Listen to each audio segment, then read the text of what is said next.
Earlier this year, Vacheron Constantin had a bit of a mic drop moment when it released the Solaria Ultra Grand Complication, the most complicated wristwatch in the world with 41 different complications.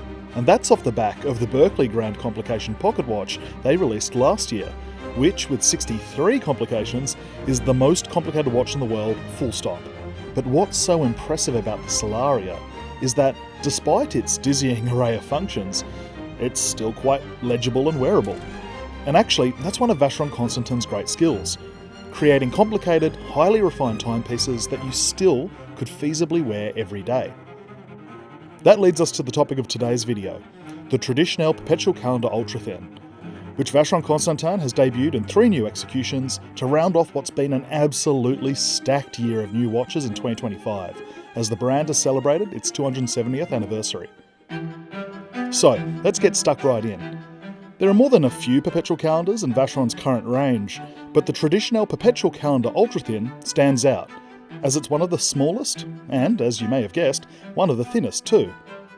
Measuring up at 36.5mm in diameter and just 8.43mm thick, it's one of the most compact perpetual calendar watches on the market. An impressive feat. Previous executions of the Traditionnelle Perpetual Calendar Ultra Thin have been positioned as overtly feminine watches, with mother-of-pearl dials and gem-set bezels. However, these latest iterations are much more unisex, although there's still a bit of bling on offer. This release encompasses 3 models, one in 18-carat 5N pink gold, and one in 18-carat white gold, which are the first non-gem-set Traditionnelle watches to be offered in this case size, as well as an additional white gold model with a diamond set bezel and lugs. This Traditionnelle's case design is all class, with a sophisticated stepped bezel, straight lugs and plenty of polished surfaces. Sometimes less is more. There's a confident elegance with its case design, which is quite function forward, with small pushes for the calendar functions integrated into its sides. Because of this, water resistance is stated at 30 metres, which is to be expected for this sort of watch. All 3 models sport silver-toned opaline dials, which at first glance appear somewhat plain, but closer inspection reveals a pleasing matte texture with a slight sparkle.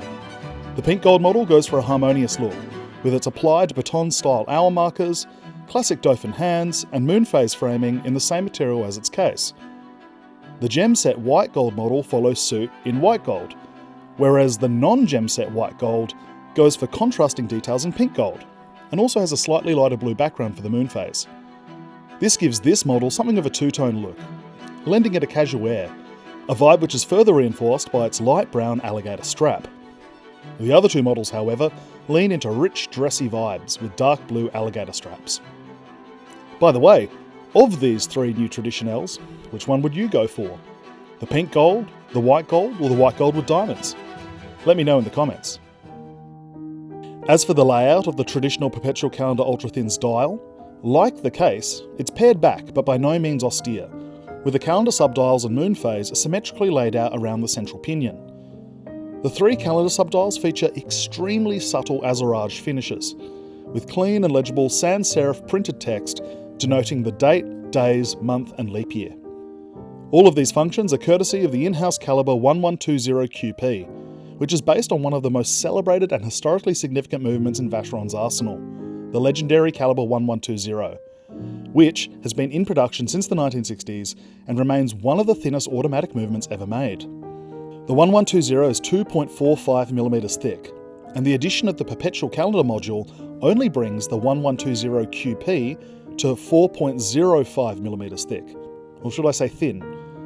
It might only beat at 2.75 Hz and offer a 40-hour power reserve, but it's a beautiful movement, boasting the Geneva seal and finished with Cote de Genève and hand beveling on the bridges, circular satin-finished sinks for the jewels and screws, polished teeth on the going train, and even has an open-worked rotor in the shape of the brand's Maltese cross emblem with a 22-carat gold outer segment.